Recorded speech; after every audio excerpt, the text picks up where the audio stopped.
Today we're going to be looking at the Hisense U8K. This is one of the most anticipated televisions of the year. With up to 1500 nits of peak brightness and mini LED technology, it's going to be a game changer for a lot of people who are looking to upgrade their current televisions. Before we get started, I want you guys to know that I do see your comments and I will compare this against other TV, but everything has to be done in order. With that being said, let's talk about some of the upgrades over the U8H. Well, first of all, this TV has a faster processor than last year's model, new gaming center that I'll show you guys later on in the video. In addition to that, they did add some extra speakers on it to create a better surround sound out of the built-in speakers. And they also doubled the local dimming zones to give you better contrast as well. The U8K is a 120 Hz panel. It has 8-bit with frame rate control and is mini LED. And these are the 4 sizes are available, but I will tell you that this is the manufacturer's suggested retail price, and we will expect it to go lower as soon as it hits the market. So when I was putting this video together, I had a lot of time to really look at the screen, play different content, play games and things like that. And I was very impressed overall, but I will tell you that it's not perfect. There's a few things that still has room for improvement, and we'll talk about that a little bit later in this video. So the first thing we're going to take a look at is HDR content using YouTube TV. It maxes out about 1080p and most content is about 720p, but I just flipped through some of the different picture profiles so you guys can see what it looks like. And let's say, for example, you're playing sports, it's better to put on that profile because it makes the action a little bit smoother and it makes it a lot more brighter. Now this TV does have the ATSC 3.0 tuner, and still in San Diego, I don't see much content at all. In fact, I don't see anything. But this is what the guide looks like, so you can go into the future, you can press on something, but you can't record or set up a reminder or anything like that. And I'm actually pretty impressed with this TV tuner. Everything I've played so far looks crystal clear. Switching over to Disney Plus, watching movies, you're going to expect to have a really dark, inky type picture, even though it's not an OLED, but everything comes in nice and bright thanks to those high nits ratings to bring in that detail of the picture. And switching up to some brighter scenes, overall, I think you're going to be happy whether you're watching some darker movies or something with a lot of light. This TV can basically handle it all and display it very well. Now, just in case you wonder, I want to show you guys some other demo footage besides the television stuff so you can really get a grasp of what this TV looks like. The biggest thing that I can notice is that, again, it has that really inky contrast and it has a lot of saturation. But the good thing is that this Hisense television does support CalMan software. So if you do have someone that's a professional calibrator, they can come in your home and tweak it out and adjust it to get the look that you're looking for. The last thing I want to show you guys as far as the picture quality is SDR next to HDR. Now the way HDR works is it uses metadata. So whenever it sees a signal that's in HDR, that signal takes over the picture. Now here's the thing. Most HDR content is recorded at 1000 nits.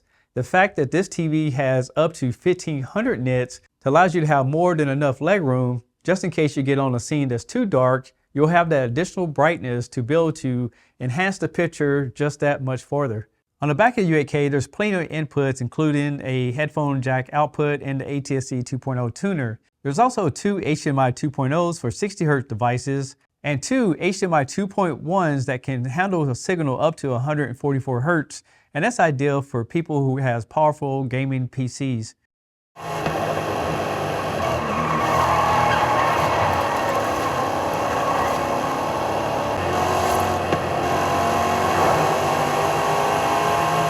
Now in this part, I want to answer some of you guys' gaming questions. First of all, this is the new on-screen menu.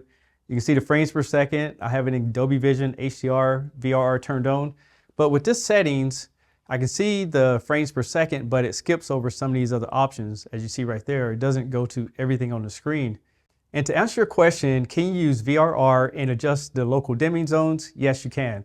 See over here, the game's still in the same setup, and I can go in here and control everything right there, so you'll have no problems with that. And just so you know, if you turn off the variable refresh rate, then you'll have access to the high refresh rate. And the reason this is, in my opinion, is that the variable refresh rate takes control of the TV, where if you don't want to use that option, you can force the older games into a higher refresh mode. All right, so we're going to try out this input lag tester, and I want to make sure that the TV is in gaming mode, and it's reading about 19.2 milliseconds. And if I go into the gaming settings, you can see that auto latency is turned on, but let's see what happens if we turn FreeSync off. Goes up actually to 19 point, it's about the same. And then let's try this again. Go back to the gaming settings, and we're going to turn off the high refresh rate mode. So if you turn on the high refresh rate mode, you're actually going to get higher latency. As you can see, it dropped down to 13.1. And if I go back to the menu, go to gaming settings, and turn that back on. Let's give it a second.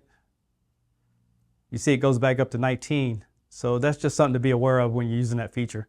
Now I showed you guys a lot of demos, and for me, looking at it live, I think it looks really good. It has inky blacks, very vivid colors.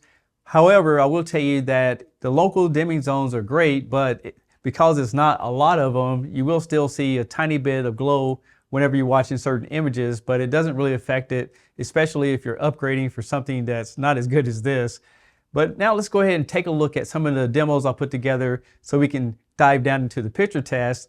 And this is where you might see some things that are going to really show what the panel can actually do. Normally in this area, all the TVs are blown out, but the Hisense is picking up such a better range in this brightness level. And of course, we got those inky blacks up here. So it's doing a really good job with the full range of contrast. Now, even though this is an 8-bit panel with frame rate control, this was very interesting. The 10-bit actually looks better than the 8-bit.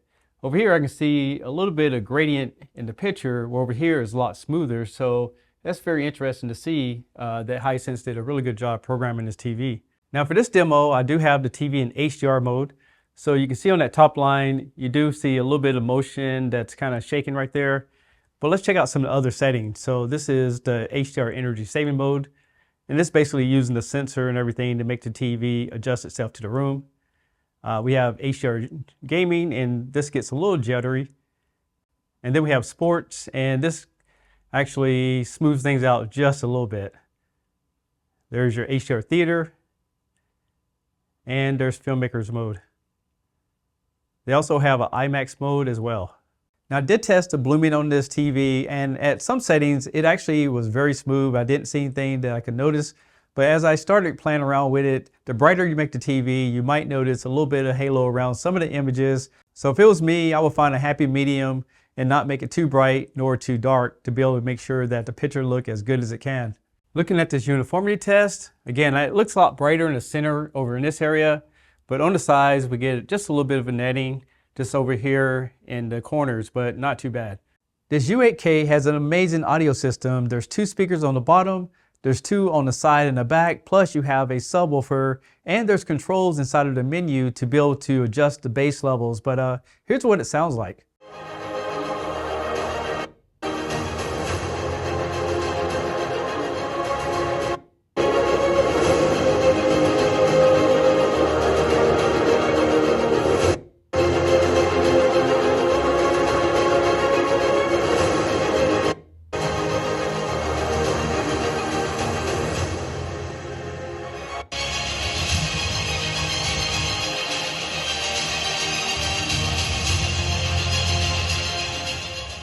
Now this TV is powered by Android operating system. You see all kinds of applications. It's snappy. I don't see any kind of glitch or anything like that in the system. And under live, it actually picked up the channels from the TV tuner. So you can see right there, everything I just showed you, and you can give it like little stars right there if it's your favorites. And of course you have a full app store. So you can see there's plenty of apps in here. If you select something, you just click on it and you can download it. Now another feature I want to show you is that this TV does have a web browser, so you can use the remote control. But if you like, you can hook up a keyboard and a mouse. You can also use the USBs like a thumb drive reader so you can play your movies, music, things like that. And they do have this feature called Device Assistant, so you can do these different formats, including optimize your system to clean out old applications, and generally that's cool to keep the TV running as fast as it's supposed to. Now if you want to learn more about some of this operating system, I went over it in the unboxing video. But the last few things I want to show you guys is that it has 19 gigabytes of storage. In ambient mode allows you to have different screenshots, and you can actually go into Google Photos, connect it to the TV, and you can go ahead and display your family albums right there on the set. It has Apple AirPlay and HomeKit. And also in the unboxing video, I went over this feature called Camera Smart Functions, where you can give it commands and control the TV just by using hand gestures. Plus it does have Alexa built right in. Now here's the remote control that comes with it, and one thing they added is they put the word menu on this button, so you now know how to get to the gaming center. Plus, it does have a light in it. Now, one thing that confused me is that whenever you press that menu button, you automatically get this gaming bar down here. So if I'm not a gamer and I don't want this, it just seems to be automatic. Otherwise, you have to hit settings and go in there, and it takes up a portion of the picture. In order to get to your different picture settings, you got to go all the way over to the end, hit menu, then it pops up all your controls. So it seems like it's going to take a few other steps to get over to where you need to go. Now you can get to your sound, your game settings, format, your sleep timer, and everything's down here in this bar, which is very convenient. But again, if you hit that menu button on the top, it pulls up the sidebar. You have to hit the gear or the picture and then go over here to get your picture settings. So for me, it just seems like there's a few extra steps to get to some of the basic features. But I do like it overall as far as the functionality once you get there. Now this TV, I actually enjoy it. I can't tell if I like it better than the U8H just because I need to actually film them side by side, and I'll get to that as soon as I can. Just be patient with me. But at this point, I am liking the new gaming menu. I am liking the new audio system. And overall, it seems to be a pretty solid television. Now, the biggest question we have to ask ourselves is, even though this one is priced at $1,699 right now for the 65-inch, what is going to be the actual price when this TV hits the market? Will it stay at that price, or will it drop down something more like $1,299? We'll see. I'm Tech Steve. Thanks a lot for watching. I'll catch you guys on the next one. Peace.